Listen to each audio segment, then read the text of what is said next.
Welcome. You are in the lab room. I'm your host, Lou. Thank you for joining me.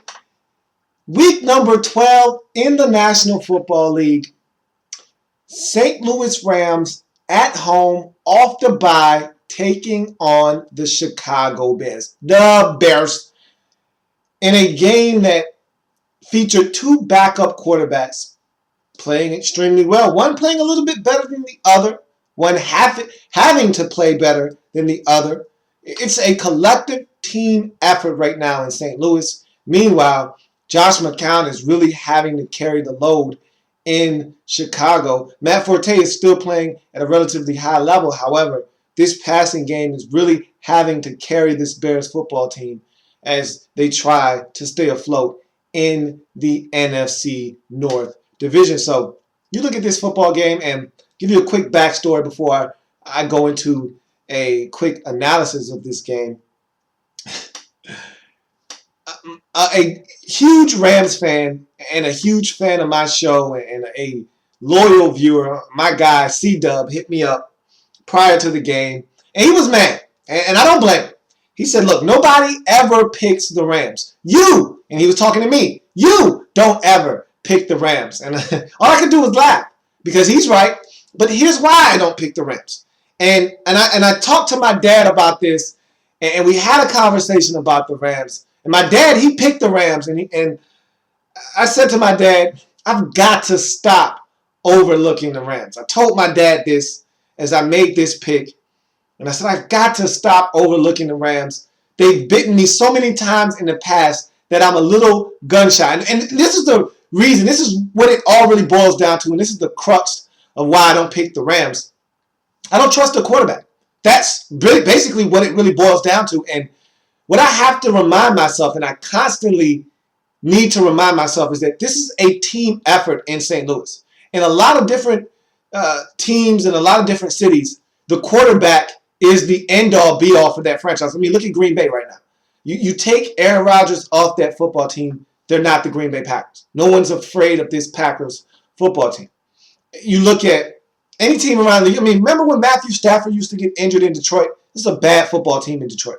Now, they're not playing the best of football right now, but they're a solid football team because Matthew Stafford is healthy. You take Matthew Stafford out of the equation in Detroit, they're not the same football team. I mean, and that goes for a lot of teams around the league. Can't take their starter out of the equation and expect them to still stay afloat.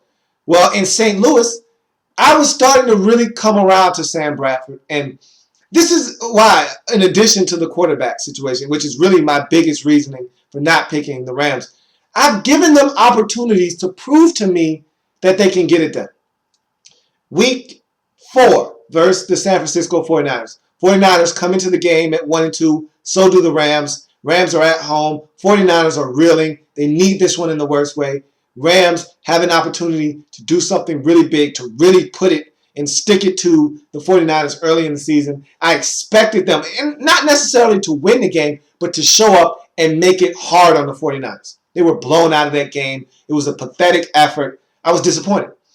Then I said, okay, I expect them to get blown out against Seattle. What do? With no Sam Bradford, they show up and they play a whale of a ball game. Probably should have won that football game, but they don't. So now I'm kind of leaning towards picking the Rams again. Guess what they do? They let Tennessee come into St. Louis and beat them.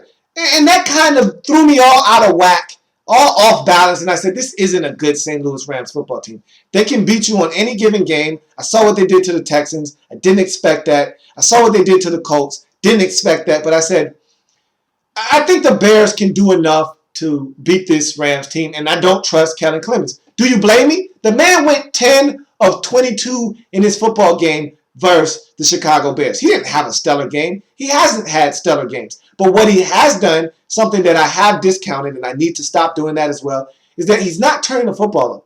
If you don't turn it over, and he turned it over against Tennessee, which made me think that, hey, he's the same Kellen Clemens that I've come to know and love. But no, he's not really turning it over. He's trying to be efficient with the football, but 10 of 22 is not efficient. But he didn't turn it over against the Bears.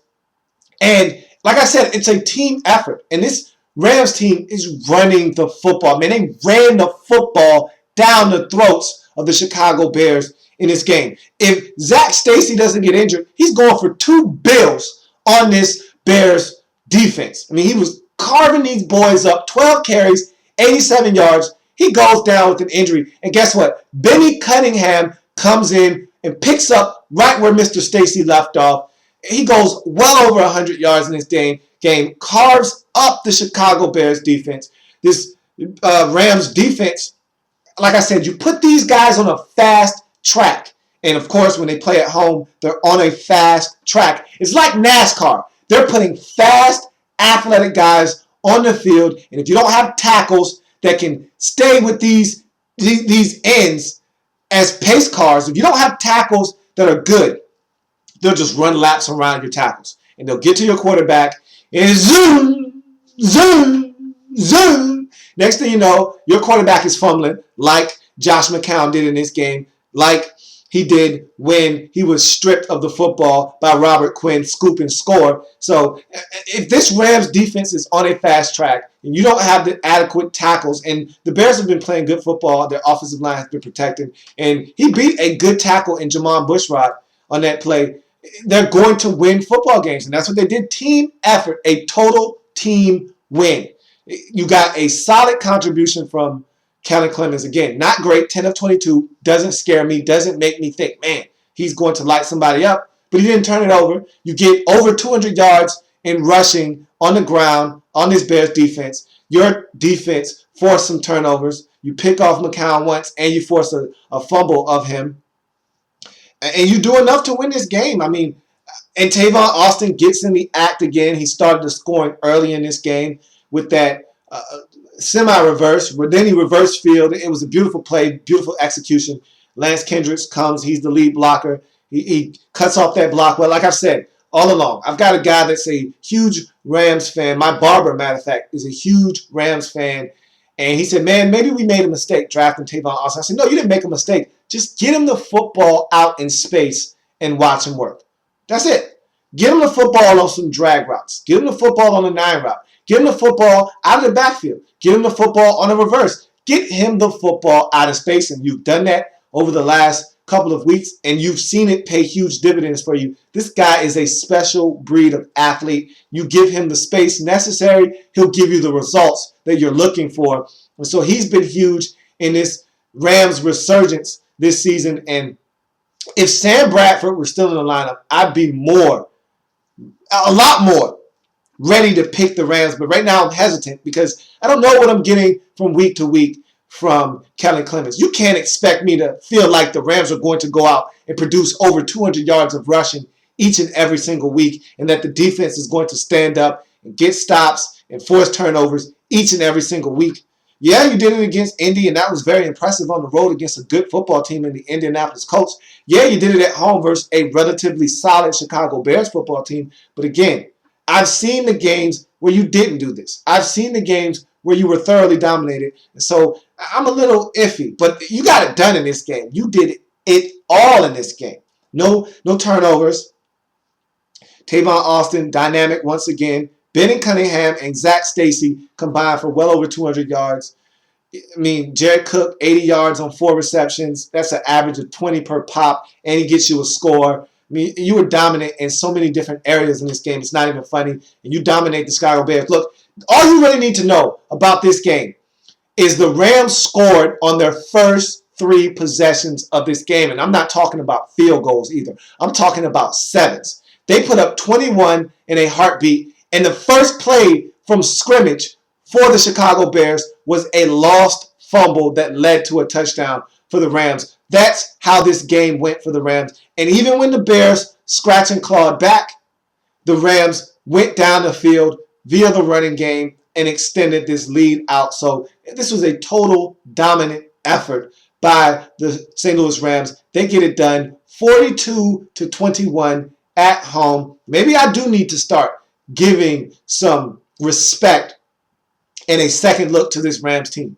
They've opened my eyes on several occasions. That beatdown in Houston opened my eyes. That beatdown in Indy opened my eyes. This one definitely opened my eyes. Maybe if I feel like you've got a team in front of you that you can beat, I'll be willing to pull the trigger. But I'm still a little apprehensive because I do not trust Kellen Clemens. But this defense, this running game, is starting to prove that they're good enough, despite Kellen Clemens, to get it done anyhow. And so maybe I have to start rethinking my logic on the St. Louis Rams. They get it done. They bite me again as they get it done 42-21 at home. This Bears team, they look eerily similar to the teams under Lovie Smith that tank it at the second half of the season. That win last week against Baltimore at home was not impressive. They got it done though. Look, all I care about is results. Don't care how it looks. Don't be pretty. Don't be cute. Be good. They were good enough to win last week. Weren't good enough this week. And this wasn't even close. This wasn't a solid effort on their part. They were just, one-upped by the Rams. They were dominated in this game. They couldn't stop the run at all. They didn't get to Kellen Clemens. They didn't force him into some mistakes like other teams have in the past. This was just a bad effort on the part of the Chicago Bears. They were thoroughly dominated in this game. And if you're a Bears fan, this is alarming because the St. Louis Rams, they're good, but they're not that good to beat you by 3 touchdowns in St. Louis. You've got to come with a better effort than they came with in this game.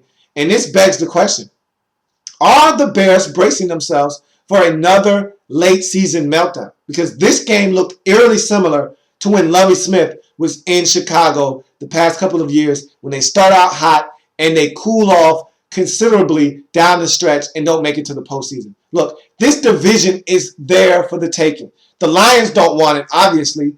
The Packers would be running away with this thing if Aaron Rodgers didn't go down, but he's down, and so they're struggling. And here you are with opportunities to assume the league dog position in your division, and you don't want it. You don't want it, neither do the Lions. I don't know who's going to win that division, but one thing's for sure. Someone is going to win that division by default. Someone has to win it, and right now, nobody seems to want it. This is all I'm going to say to the Bears, and then I'm going to get out of here. If you and the Lions continue to mess around, and Aaron Rodgers comes back, and you guys haven't run away and hid with this division yet, he's going to not only come back, they're going to take the division from you guys once again like they did last season. And that isn't a threat. That's a promise if you guys don't get it back in gear quickly. I don't know what the timetable is for Aaron Rodgers, but right now, you should be at least 2 games up on the Packers in the standings right now, and you're not. So you're fiddling around, and Aaron Rodgers is healing by the week. And if he comes back here shortly, watch out for the Packers, and you guys would have blown a major opportunity to win this division. Big win for the St. Louis Rams. They get it done by 3 whole touchdowns in this game, 42-21. Don't look now, but they're starting to make a little bit of noise in that NFC West division. And look, your 5th or 6th seed in the NFC, your 6th seed is 6-5. This Rams team is 5-6. So they're essentially a game out of the wild card in the NFC. So this is a dangerous Rams team. Don't know how many tiebreakers they own, but this is definitely a dangerous team. Nonetheless, got to look out for them, but I just can't see them winning but so many games with Kellen Clemens at the quarterback position. But this was a huge win, puts them back in the discussion in the wild card in the NFC conference. So that's going to do it for this installment of In the Lab Room. I thank you for joining me. If it happens in the National Football League, whether big or small, we cover it all here in the Lab Room. Continue to join me as I continue to break down week number 12 in the National Football League.